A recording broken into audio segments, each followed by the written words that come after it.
Hello, welcome to the Gridiron Show. I'm doing a kind of like I'm doing a stand-up set with a handheld mic today. Anyone who's watching on the YouTube live, on the stream, or on Twitter or anywhere else right now, where of course, because we do go live at this time every Tuesday at 4-ish UK time, you can leave us YouTube comments with questions. You can send us tweets. You can ask us anything you want about the NFL, and we will do our best to muddle through a half-decent answer. I'm Will Gavin, alongside me, Olly Hunter, Michael McQuaid. No, Simon Clancy isn't here this week, and no, I can't confirm nor deny that's because he fears facing me ahead of 49ers Dolphins this weekend. But choices have been made, and so we're going to muddle along as the three of us, and there's just going to be a lot less Dolphins chat. I apologize for that, guys. Gentlemen, how are you doing? Yeah, I'm grand. I guess whatever happens between the 49ers and the Dolphins, he wins. Because if Jimmy Garoppolo tears his Dolphins a shred, he wins, because that's yet another nail in your coffin of disliking Jimmy Garoppolo. Or if the Dolphins win, he wins, and the Dolphins beat the 49ers. Also, I'm loving, if you really must watch the Twitter or the live feed version of this that goes out at 4 p.m. on a Tuesday. You must also download the podcast as well. But Will's currently sat in front of, I think that's Jason Cundy's Ipswich Town shirt. No, it's actually, it's Alan Brazil. It's Alan Brazil's Ipswich Town shirt. Jason Cundy's Chelsea shirt is just out of shot over there. Okay. There's a signed England bat signed by the likes of Nasser Hussain, etc. Flintoff, Goff. I'm guessing that must be an 05 bat then. That's a pretty good one. And also on the other side of the office. And I actually, when they last changed our office around and did a little bit of work in here, when they put the bat up, in fact, which was quite recently, I asked if they could flip around which bits were where, because I desperately wanted for the thing that's on the other side of the room to be the thing that people saw in meetings, because it's way cooler. Is that the Gaza one? Paul Gaza, the England shirt from Italia 90. So I don't think it's the one. I don't think it's the one he cried in. Just to be clear, but even so, a pretty cool addition. And I love Al, but I mean, most people will get a Gaza reference before they get an Alan Brazil reference. What's the better jersey? I mean, this is loosely connected to the NFL. What's the hashtag Kit Watch? What's the better jersey we'll to keep have? It short today, guys. We only need to do half an hour today, guys. What's the better jersey? Is it the Gaza 19 England one, or is it the Gary Lineker took a poo on the ground England shorts? Well, England one. Just to be clear, it's definitely the Gaza one, but that's a fantastic reference because he did take a poo on the ground. And he did take a poo on the ground, yeah. Oh, good. Right. Let's crack on and let's talk some NFL. I mean, Mike hasn't had any say yet. Anything you want to add to the fray, Mike? I just wanted to say, obviously, great to see you lads again as always. But for the people listening to this podcast on the audio format, welcome in. Of course, Will Gavin just turned his camera around and he's proven to everyone that he's not watching Ecuador against Senegal on ITV4 at all. So, lads, the World Cup's on, but we're working. We're all in on the NFL, and very, very. To be clear, that's only because I turned it off about 3 minutes ago. If I hit the power button on this remote right now, you will hear in the background. You know, you can't get that on ITVX. They're on the website. Useless. I'm for what unbelievable reason they're showing Netherlands versus Qatar, a dead rubber game where Qatar can't go through, instead of the winner take all grudge game between Ecuador and Senegal. It's baffling. You're going to be even more annoyed when they show Uruguay-Ghana on ITV4 instead of showing... Uruguay-Ghana is an absolute banger because... Oh, yeah, I will be, yeah, because that's the one that should be on the main station, because that's the Ghana revenge game against Luis Suarez. Of course. The game we were all waiting for this whole World Cup. Yeah, it's the Texas-Cleveland Browns game for next week, isn't it? That's exactly it. I'm aware that, like, journalistically, we're meant to and really should talk about that game and the impact, and the Browns getting a ridiculous victory this past weekend before going into the changeover at quarterback. And it still leaves me feeling like it's been an NFL season where we've had more tight finishes, more one-score games. The scoring's just picked up as well in recent weeks, which is really adding to it. And this has been an NFL season, and obviously how your team falls obviously affects how you feel about the whole season anyway. But just in general, there's been enough upsets, enough changes, enough tight games, enough surprise teams that this has been an NFL season I found really entertaining, and it's just going to mire it for me this weekend. It's just ugly. I don't want to get involved in it, but I kind of feel like we have to. It's kind of our job. I will make a very quick mention. You're talking about the Browns there. Obviously, there's this guy, you may have heard of him a few times, Deshaun Watson coming in this weekend, but Jacoby Brissett's really done his job, handing over, a 4-7 football team. It's hard not to like the guy's attitude towards the game. He gave everything for that team, and you'd like to think now after the whole situation, obviously he's not going to play this Sunday or play again this season. You'd like to think that he'll be given an opportunity, lads, elsewhere, because I think he deserves it after the way he's played. I certainly think they got 2 or 3 more wins than I thought the Browns would have got after Deshaun Watson was out. So I have to give it to Jacoby Brissett. And well, I agree with you. This season, while there's been weeks where you've had some of the late window games have been a bit, not, I wouldn't say boring to watch, but, you know, there has been weeks where it's been on and off, but there's so many storylines this year, and you really can't call it. That's the most important thing. To the point where, like, with the Browns' decisions as an organization, I rallied against supporting them or following them in any way, shape, or form after that decision. I still couldn't help myself this weekend when it came to Jacoby Brissett getting that opportunity to go and get a win against the Bucs, where the Bucs were up a touchdown going into the end of that game, where David Njoku made the catch of his life on a 4th down to tie it in the 4th quarter, where you had the Amari Cooper completion. I still don't understand why, when it wasn't the first possession of the game, they didn't just set up and kick a field goal, why they kept going for running it. I understand that, like, there is the possibility of missing the field goal, but I would suggest that missing a field goal when you're at the 2-yard line has just as much of a possibility as him fumbling the ball if you keep trying to run it up the gut and they're going to be trying to punch it out and try and force a turnover. I just didn't understand it, but they went for it. They got the touchdown, and I celebrated it because I celebrated it for Jacoby Brissett. I think he's been a top 16 quarterback in the NFL this season. He's been above that kind of Andy Dalton line that we've seen in previous seasons. I am kind of all in on him getting a job somewhere next season, even if it's just as a bridge quarterback. You know, we joked last week when it came to San Francisco, if Jimmy Garoppolo wins a Super Bowl, ends up leaving, which is, I mean, he'll leave either way, I think, this year. They've actually got the way that they've reorganized the contracts to make it more team friendly also involved them not being allowed to franchise tag him and having no trade clauses and everything else. Like, it's a very difficult structured contract for them to actually keep him around unless they just pay him a boatload of money. He's exactly the sort of person I'd happily see come in there for what I'd hope would be 6 to 10 games while Trey Lance finishes recovery and works his way back into the team. You know, I joked about Brady and Rodgers last week. Those are both, I still think, on the table because I think it's a bizarre quarterback situation which could go genuinely any way, but that was the one that that's a guy that I just love his attitude. I love the way he's approached this. I love his fact that he's accepted that was going to be his role, and they were brilliant on Sunday. On a day where we want to look ahead a little bit in this podcast, but let's just talk about coaching decisions with 2 different teams going for what I still affectionately think of as the Mike Vrabel, going for 2 on the final play of the game. The Jacksonville Jaguars down 27-20. Trevor Lawrence putting them on his back, driving down the field, making 4th down plays, then a 2-point conversion to Zay Jones to go and win that game of football.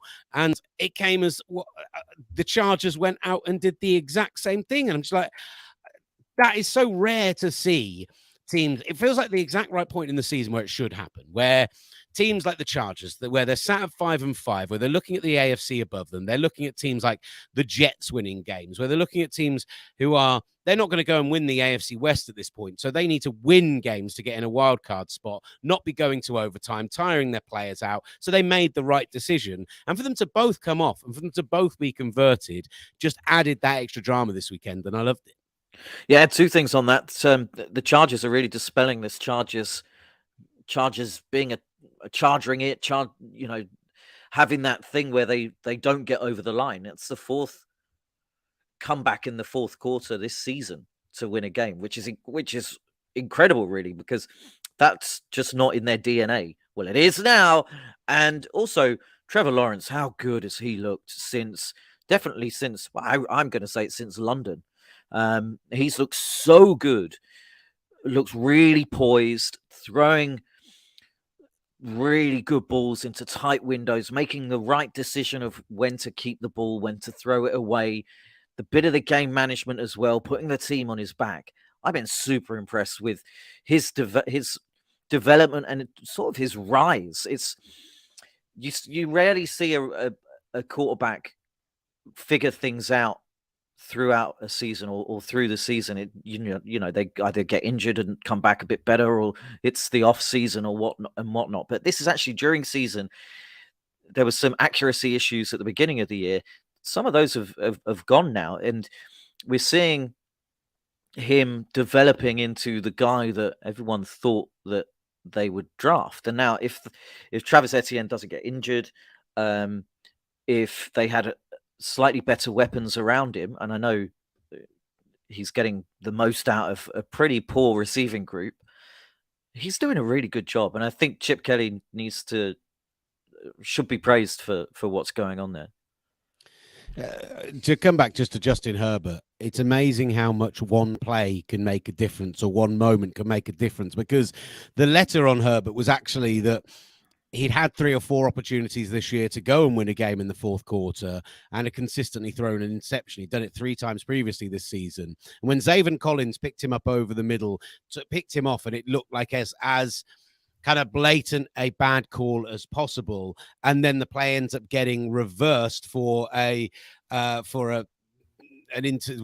up getting reversed and ruled an incomplete pass. That moment, the fact that he didn't hold on to the ball, the fact that he didn't complete the pass through the ground. Okay, there were a couple of the Cardinals were leading 24-17 at that point, and there were a couple of other drives after that. But if they'd taken over in Chargers territory on a short field, made it a 2-score game, I don't think the Chargers had enough at that point to go and win that game of football. There was only 6-7 minutes left on the clock at that point. I don't think they would have gone and got 2 scores. Trevor Lawrence is the opposite of that to me, where it's not about the moment's luck. It's not about those 4th down conversions, the 2 of them, the Zay Jones one and the Marvin Jones, but both being unreal plays, but one-offs. It's the fact that you said it, that consistency is really coming in. He was overthrowing guys left, right, and center earlier in the year, and now he's looking more and more like the legitimate guy that they took number 1 overall. And this was almost like the statement that he needed to really put the stamp on the last 3 games, where he's been very, very good indeed, and is I think rapidly emerging as the best quarterback from that draft class at a time when there are a lot of question marks. I know Bears fans will back Justin Fields, and I like Justin Fields a lot, but he's doing a lot in losing efforts. Like, he is putting the team on his back, but they're not winning games of football. Hopefully that changes for you as a Bears fan, if you are a Bears fan. I'm sure Olly doesn't hold the same sentiment. Nope. The difference is that Trevor Lawrence has the talent around him now. They're 4-7, and if they can go on and win 5 more games this year, 4 more games this year, end the season 8-9, 9-8, it's going to have been a huge success for them. That was Trevor Lawrence's first game of his career where he was over 300 plus passing yards, 3 plus passing touchdowns, and I think Doug Peterson called it a lights out performance. And you're right in what you're saying in terms of how he's improved. For me as a neutral, I just love watching him, and you can see you're really rooting for a guy like that. And in terms of generally going for the 2 points, I mean, I was at the Ravens-Packers game last year in Baltimore when all that went down and the crowd's reaction. I love going for 2. I hate watching 10 minutes of overtime sometimes when it does stop, start, and something happens towards the end. Sometimes, obviously, you get a good game towards the end, but I love just going for it. Brandon Staley comes under a lot of fire, both on this show, on Ollie Conley's Read Optional podcast, from myself as well. He described it as smooth as chocolate milk the other day with that Chargers offense. That's how we describe McQuaid all the time. Smooth as chocolate milk. Smooth as chocolate milk, but it's a real pity that we haven't got Clancy on here today, because Cliff Kingsbury, boys. Like, what exactly did Kyler Murray say again in that press conference afterwards? He used the word. He used the F word. What functionality? He said that they were schematically fucked, is what he said. He talked about the 4th and 1 play, and he said they were schematically, time code it, fucked. And That is as strong as it comes when you're talking about a guy. I think what do you know what's fascinating to me about something that's happened this week though with Cliff Kingsbury, because we have made it clear on many occasions we don't think he's the answer, and I think this season has finally proven that to Cardinals fans as much as to the rest of us. Them going 8-0, 9-0 at the start of last season was maybe the worst thing that could happen to the organization for this year, because it meant that they gave them that big contract. They gave both of them that big contract. But as long as the language in the contract is bang on, as it was with Matt Rule's contract, Matt Rule's just gone into college and got himself a massive deal. And because of the offsetting language in his contract, he's gone and saved the Carolina Panthers tens of millions of dollars. If they've done a similar offset in Cliff Kingsbury's contract, Kingsbury might have not been a success in the NFL. He might have even not been a success, actually, in Texas, where despite having a slew of top-tier quarterbacks, including Patrick Mahomes, he never had a winning record, majorly down to terrible defenses. But I think he walks straight into a college job this season if he wants to. And so if I'm Arizona, if I'm the Bills, if I'm looking at this situation, let's go, do you know what? Cut our losses and hopefully someone goes and pays him and we get our money back anyway, because I don't see the point in keeping him after this year. No, it's absolute busted flush, isn't he? Completely. I don't think he was even a flush. He's like at max he was probably a 2 pair or a 3 of a kind. Just not good enough. Not good enough for the NFL. And you could wait. Is the phrase busted flush in regards to poker not a broken toilet? Yeah, it must be in regards to poker. I always thought it was. I was 38 years old when I learned that the phrase busted flush didn't mean a broken toilet handle, but actually meant a overplaying your hand in poker and not getting the final card, which makes way more sense. That's amazing. Every day's a school day, guys. I feel like I learned something today. That was like me learning at the age of, I think, 35, that Flow Rider was just Florida. I got that like about 5 years in Florida, and it was like your mind's blown. It was absolutely gone. I learnt it whilst I was in Miami. So there we go. That's tough. Yeah, I know. See, I have better hip hop knowledge, but worse poker knowledge, so I'll take it. Well, I have just been sent this, and I'd love to know your thoughts on this. I don't want to take over, but here we go. He sent me this. Lewis Cine. I pronounced that correctly, yep. Yes. Yeah, the boy that broke his atrocious. Yeah, the guy that had that horrible injury in London that really shook up the team, and it made the rest of that half pretty much unwatchable because both teams were so shaken up by such a terrible injury. Yeah, he has come out in the last. Well, this article's been up since we've went live here, saying that he called the turf at the Tottenham Hotspur Stadium, quote, sketchy. And he thinks that the odds of something, quote, something happening on natural grass would probably have been lower. Quote, you would think with an international game they would cross their T's, dot their I's with the field, but it didn't happen that way. There were bumps when you were running on it. It felt like you were running on concrete. So it's a bunch of crazy stuff. I can't say that's definitely why I got hurt, but I know the field was not ideal at all. Well, I'm presuming that you've been on that field for either a promo shoot or something for the IPP or something. What do you boys think of that? Is it like a situation where they have they have that field there, they have that turf there, and maybe because it's not being played on as much as like the soccer field, for example, is that an issue, or am I just completely out of it in terms of gardening rules there?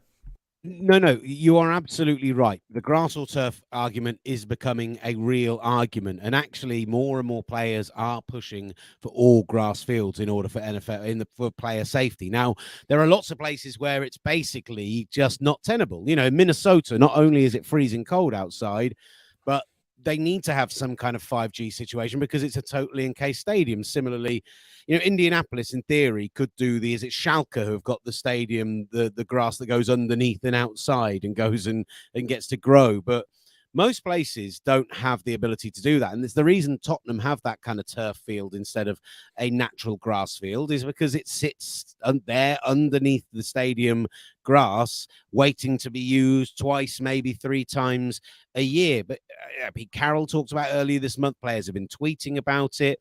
I certainly know, you know, going back to last season when the 49ers did that road swing to start the season and they had that early season game at MetLife Stadium, and because it was a very different surface to what they were used to at home, they had, I think, 4 or 5 bad muscle injuries in that game, and injuries that went on and knocked on and affected the first half of the season in a big way. And, those are... Every game is so key in the NFL. Every injury is so potentially harmful if it's to a key player. Yeah, missing just 2 or 3 games, even if you only miss that, can be so massive for a team's season if it's your star left tackle, your quarterback, your star wide, whatever it might be. The problem is that there are places that it isn't just isn't viable. And, I'm not an athlete, as everyone can well see. But the fact is, I've been out on that turf, not only kind of pre-game, post-game, etc. But also we were out there for an international event when it was absolutely bucketing it down with rain. And I essentially went to the NFL UK and said, guys, can I go out onto the field while they're doing this event? And they're like, yeah, go for it. And I essentially went out there and just tried to test how slippy it was. Just tried to see if I could fall over in it. Tried to see if the rain would settle on the surface. Because, it was like a storm level kind of rain coming down. And a deluge. A deluge is a fantastic word for it, Ollie Hunter. And honestly, I had no problem with it whatsoever. So I kind of feel like injuries happen anywhere, and you're going to have to learn that that's the situation. That's what you're going to have to adapt to. I know it's not, we should be looking to do everything to protect player safety, but I don't think it's viable doing a switch. Yeah. Look, I've been out on that field, scored the first touchdown there of all time. I forgot about that. So Ecuador have equalised, by the way. Oh, go on, Ecuador. So Huge goal. I've been out on that field, and it feels no different to the layman as any 4-5G 5-a-side, 7-a-side, or indoor facility that our listeners or would have played soccer on. That's a whole different conversation after last week as well, isn't it? But look, the reason why these injuries are happening is because boots apparently get stuck, or cleats get stuck in the field, and therefore the joints overextend, get tweaked and such like. Now, for him to come out and say that there were lumps and bumps all over it, I'm not sure really how that works, because the field is, as far as my knowledge is, I'm pretty sure it comes out in pallets. Isn't it like 5 different pallets, 20-yard? It's actually it's different. This is going to get super nerdy here. It's different for the NFL field, where a lot of it is already there, and then they essentially fill in the gaps where the runners are. That the grass field is. The grass field is the one that comes out in 3 separate sections. Oh yeah, that's it, and it lives underneath, doesn't it? Exactly. Yeah, exactly. So I wonder if there is something in the fact that it isn't used as much as other turf fields around the NFL. And around college, but it certainly is a thing. Devontae Adams came out earlier this year saying that there has to be a serious conversation between the players and the NFL about these injuries and about where they're occurring, and if they're occurring more. And I think the data does show that there are more on turf fields rather than grass fields. Then, man, they've got to work it out. I don't know why there isn't even more of a hybrid between the two. You go half turf, or 60-40 turf to grass, to allow you to have that. And surely that's something the NFL must be looking into. There you go. Hot turf chat. Hot gardening chat on Talk Sport. Nope, that's just where I am. We're on the Gridiron Show. I'm losing it a little bit.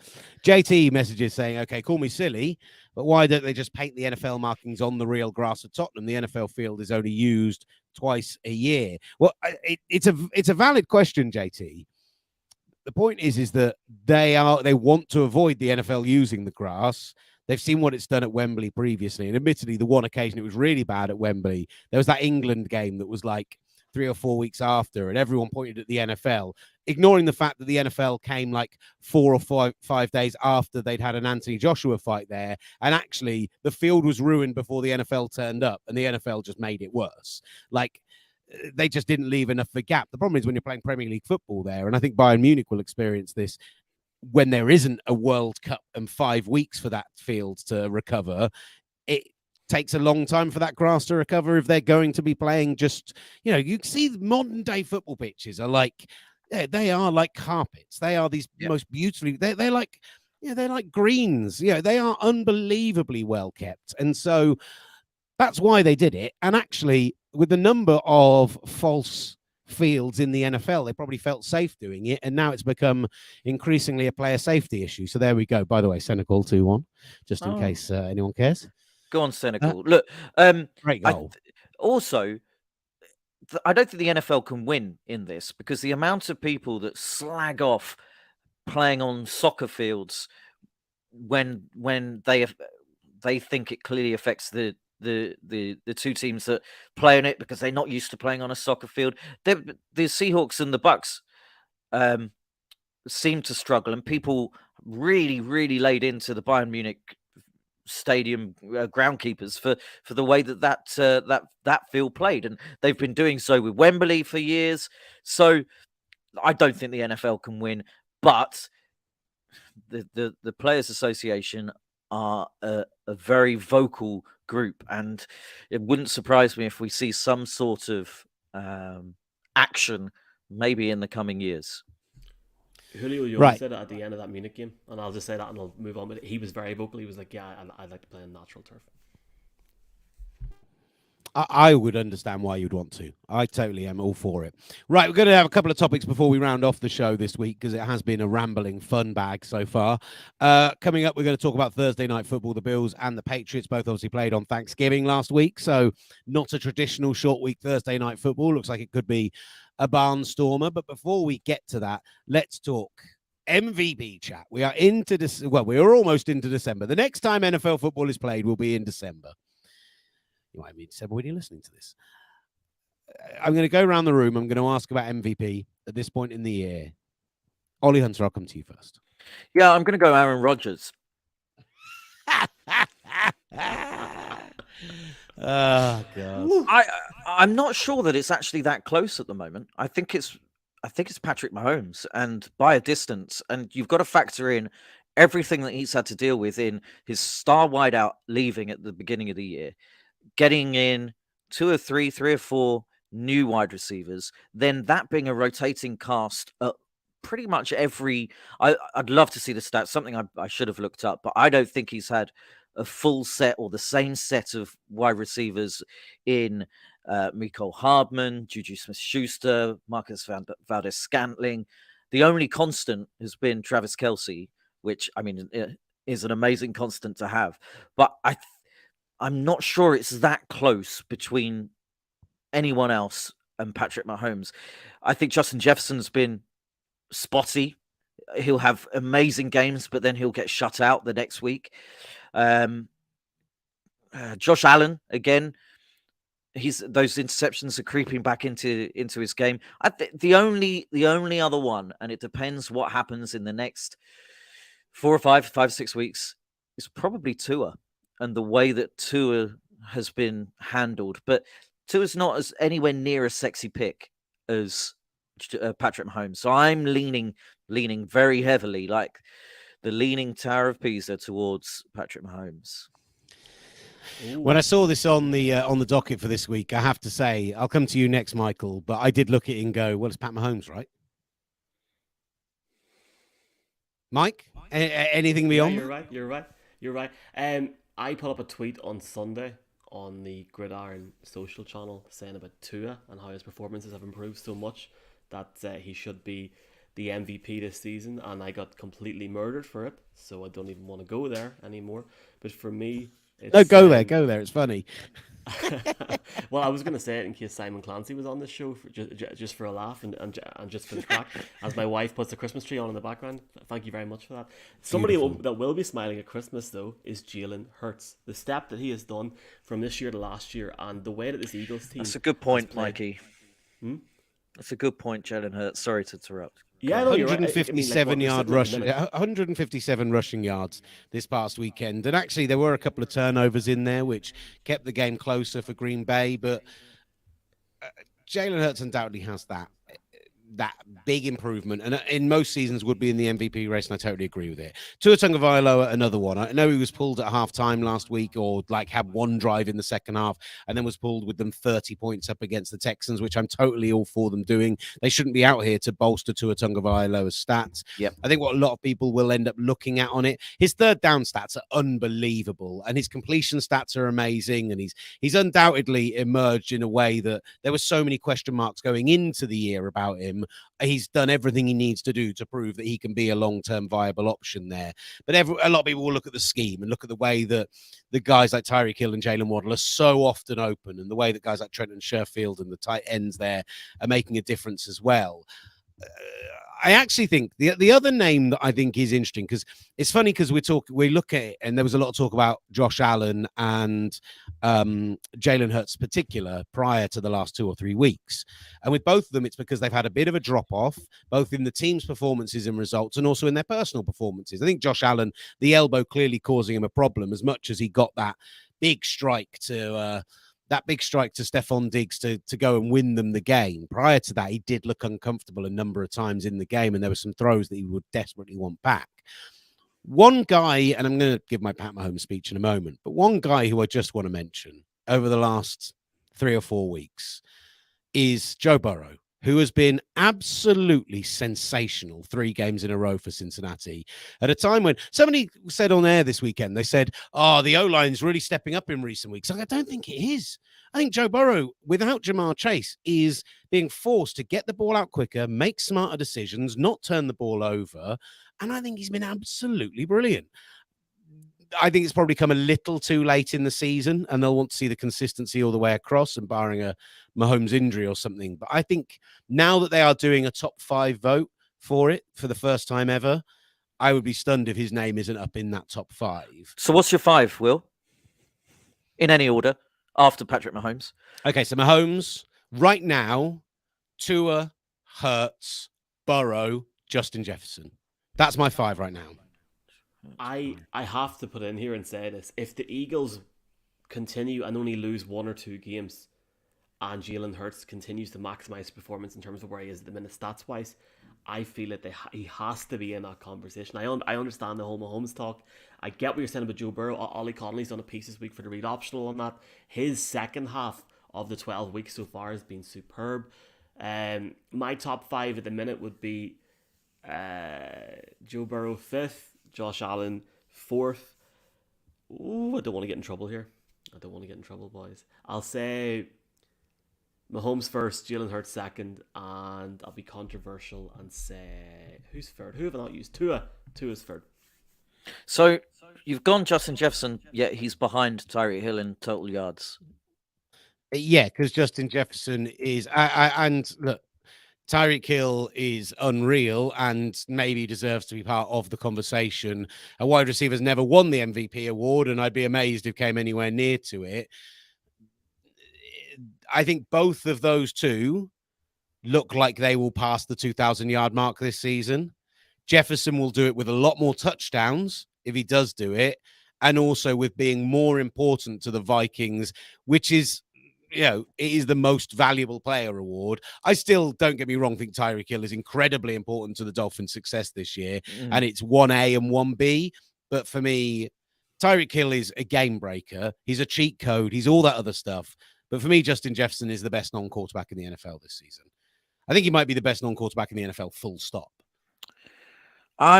Look, Tyreek Hill has consistently put up the yards each week, whereas Justin Jefferson will go for 200, near on 200 one week and then 30 the next. So I think consistency wise, there's that goes against him.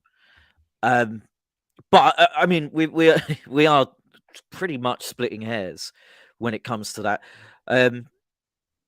Josh Jacobs, almost 1,200 yards along the ground. It's been a long time since a running back did it. Derrick Henry's pretty But then quiet you're this year. you're talking about consistency and up and downs. The And that's the same, yeah. the 300 plus all-purpose yards he had in one game this week took him from being, I think, fourth on the list to first on that list. Yeah. You know, Yeah. 260 odd of them on the ground, and obviously 85 of them on the game-winning touchdown. Funny. Yeah, that's a really good point. All right, so he's been it was a smashing. great. By the way, it was a great final window for a 49ers fan. Everyone else in the NFC West losing. Including in dramatic circumstances, your bitter rivals, the hated Seahawks. But it's a really good. I love the fact that it's top 5. Everything's top 5. TalkSport love a top 5. Everything's top 5, and I think it allows more recognition. Maybe the Heisman should do it as well. But top 5. I think they should do it with every award. I think that the coach of the year should have it. I think that the assistant of the year should have it. I think that the rookie. I think it would make for a more fun award ceremony at the end of the year, and it would give some recognition to guys. We wouldn't have to have that. Russell Wilson's never had a vote for. Obviously, he's not getting one anytime soon, as we're aware. But he had seasons that he probably should have done in the past. I think it's almost unanimous that it's Patrick Mahomes' award to lose. But I think we made some good arguments for some of the other guys. Thursday night football, Patriots, Bills. It is first v worst in the AFC East. Surely, Will, you mean the Patriots are first and the Bills are worst? I'm sure the last 20 years means that Patriots fans aren't going to be too upset about this. Look, I mean, the obvious thing to say is that the Bills against the Lions managed to edge it, but did just enough. However, they no longer have Von Miller. Still no confirmation of exactly how long that's going to be that he's going to be out for, but a huge loss to that side of the ball for them, especially when they're already dinged up there. Rousseau's been missing games. They had to rely a lot on internal pressure against the Lions last week. Ed Oliver had an absolutely huge game for them. So that's a concern. And then the fact that Josh Allen still has this elbow issue and still, hasn't looked up to his MVP level best from early in the season. On the other side, the Patriots took the Vikings toe for toe, and I have to hold my hands up. And I have to say, last week, I questioned Mac Jones' decision-making and said that as much as he was the better quarterback between him and Zach Wilson, that was an incredibly low bar. I thought for 3.5 quarters against the Vikings, Mac Jones was maybe his best game in the NFL, certainly his best game of the season. That all in all, he played really well. And that was the game that made me go, the play calling was a bit better as well, which helped him. So I just have a little bit of a leaning towards New England getting an upset this week. Yeah, I think it could go that way because the Patriots at home are always a tricky